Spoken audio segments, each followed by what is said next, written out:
Jadi kesepakatan kelas yang hari ini kita buat, itulah yang kita yakini. Apa artinya? Jadi apabila dilanggar, ingat kesepakatan kelas kita apa aja? Itu nanti kalian yang pilih, kalian yang buat. Jadi nanti ada beberapa kesepakatan kelas, kita simpulkan, itulah yang menjadi peraturan kelas kita. Jadi apabila ada sanksinya, nanti sanksinya kita sepakati. Tulis dulu apa yang menjadi kesepakatan kelas.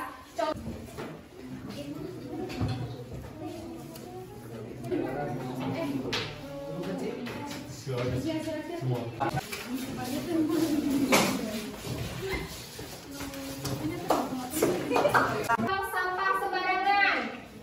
Ya, yang keempat dilarang bolos pada jam pelajaran. Empat ya.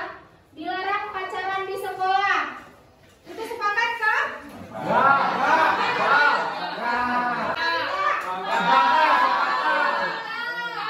Berarti tadi yang 5 yang membaca udah disepakatin ya.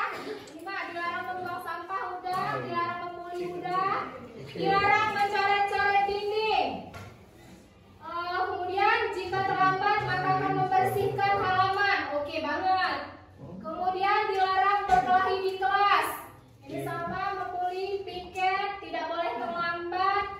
Dilarang membuat keributan, anti bullying. Uang kas harus dibayar. Itu kesepakatan kelas juga ya? Oke. Ini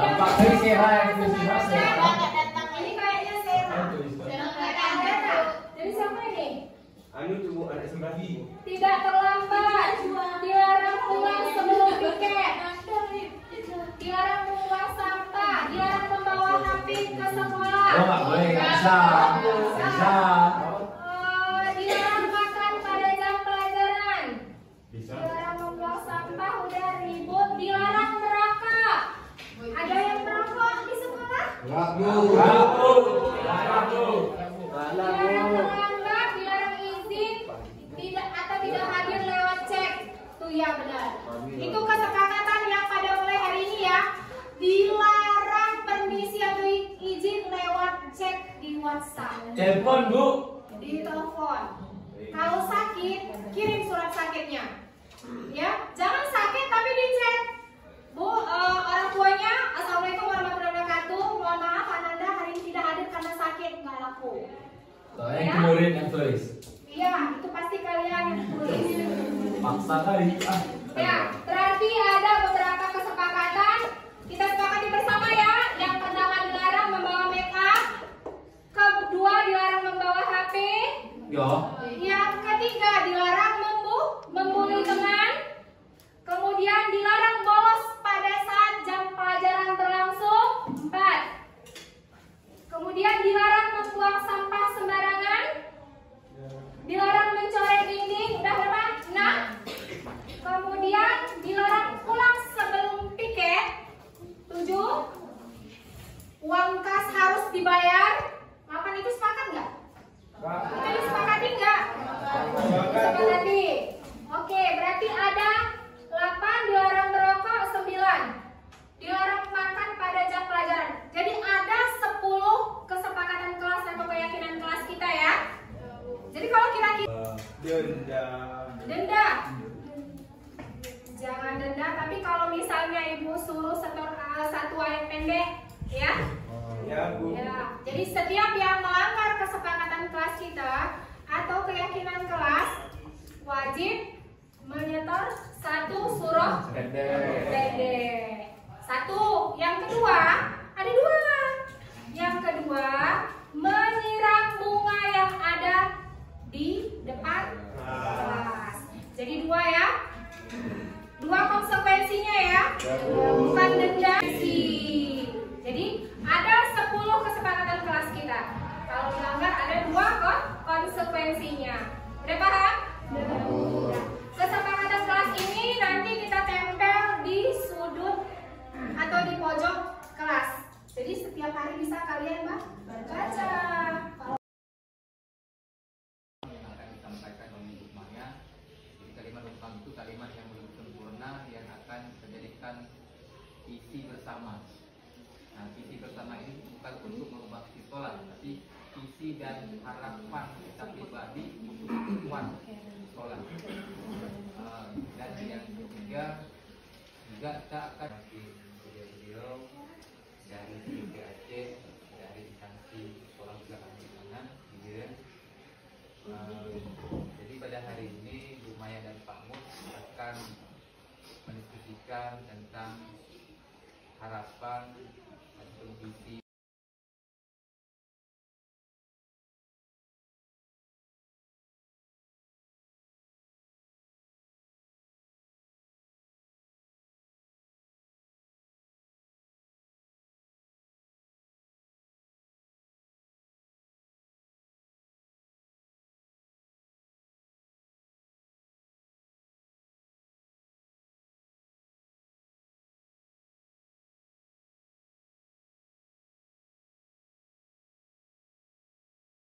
Assalamualaikum warahmatullahi wabarakatuh. Waalaikumsalam warahmatullahi wabarakatuh. Kami akan mempresentasikan hasil kegiatan tentang ide-ide pendiri bangsa tentang dasar negara.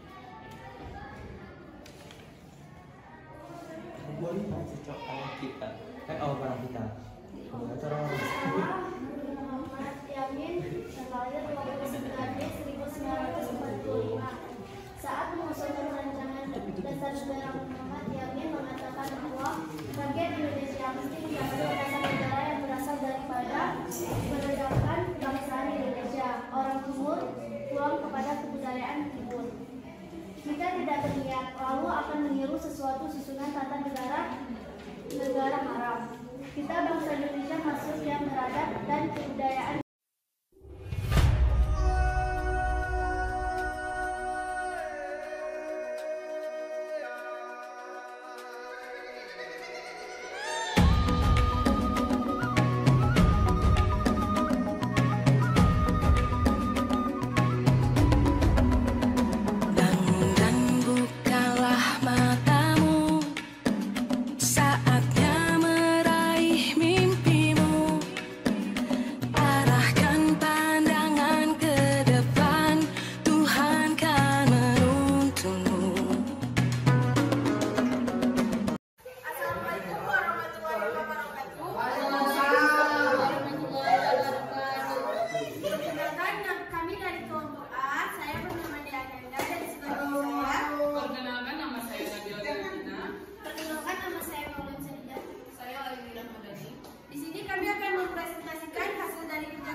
Berikut adalah makna dan hakikat dari ideologi. Ideologi adalah sistem pemikiran abstrak atau tidak hanya sekedar pembentukan ide yang diterapkan pada masalah publik sehingga membuat konsep ini menjadi inti politik. Secara implisit, setiap pemikiran politik mengikuti sebuah ideologi walaupun tidak diletakkan sebagai sistem berpikir yang eksplisit.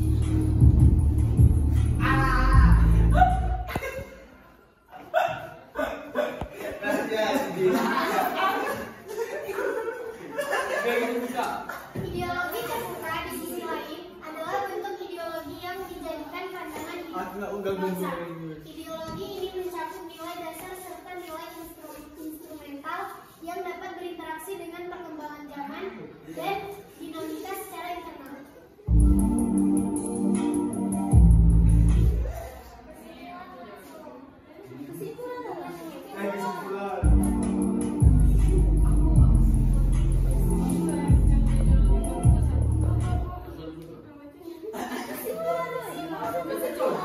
Contoh ideologi terbuka, Indonesia menghargai kebebasan berpendapat warga negaranya sepanjang tidak menimbulkan kerugian pada pihak lain.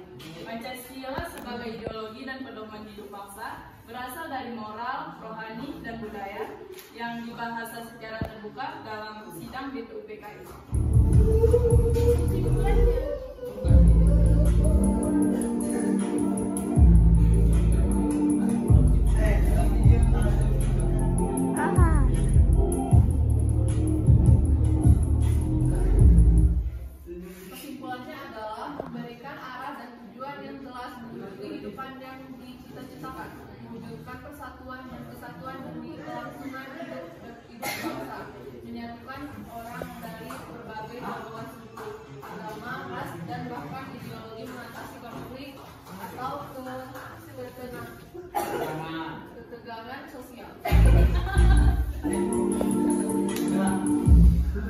Sekian presentasi kami ucapkan terima kasih dan assalamualaikum warahmatullahi wabarakatuh.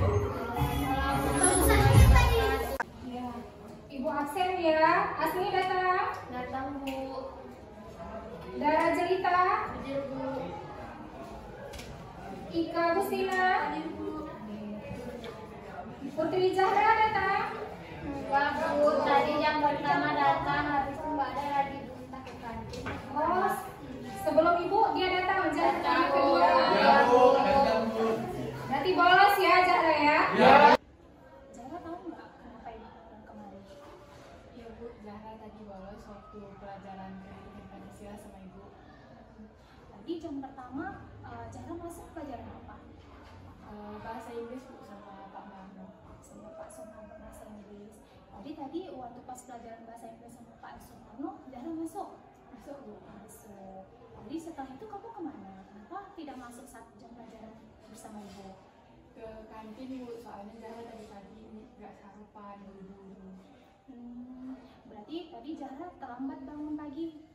Iya Bu, bangun jam 6:30 tadi. 6:30 kesiangan ya. Iya, Jadi Bu. terlalu buru-buru. Kamu tidurnya pasti malam, makanya terlambat bangun paginya. Baiklah Zahra, setiap manusia pasti punya kesalahan. Salah itu manusiawi. Ibu tidak akan menyalahkan Zahra. Apakah tadi Zahra masih ingat nggak apa keyakinan kelas kita? Ingat Bu, Apa itu? datang ke sekolah tepat waktu dan tidak keluar kelas atau bolos saat jam pelajaran. Maafin Zahra Bu ya, karena bolos saat jam pelajaran ibu. Zahra janji nggak ulangi lagi. Baiklah Zahra, ibu akan memaafkan kamu. Kamu janji ya, tidak akan mengulanginya lagi. Ibu sudah sangat senang. Kamu sudah meminta maaf. Jangan telat bangun pagi lagi Zahra, agar tidak terburu-buru ke sekolah ya. Ibu, Silakan masuk ke kelas Zahra ya. Ibu makasih ya Bu. Perkenalkan, nama saya Putri Zahra dari kelas 11-1. Saya senang dipanggil Bu Maya ke ruangan dan Bu Maya tidak memarahi saya di kelas. Bu Maya hanya menasihati saya. Terima kasih Bu Maya.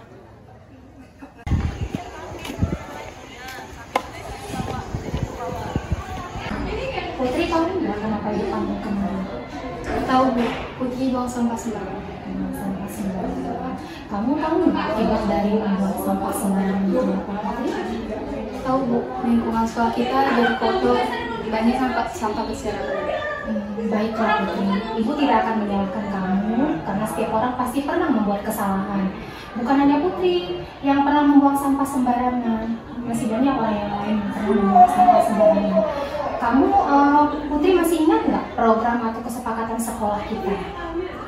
Ingat Bu, program masalah. Program masalah langsung. Iya, program masalahnya itu kan nampak sampah langsung ambil. Jadi baiklah Putri, kalau Putri masih ingat, jadi Putri kalau lihat sampah tolong diambil Pak ya. Iya Bu, maafin Putri Bu ya.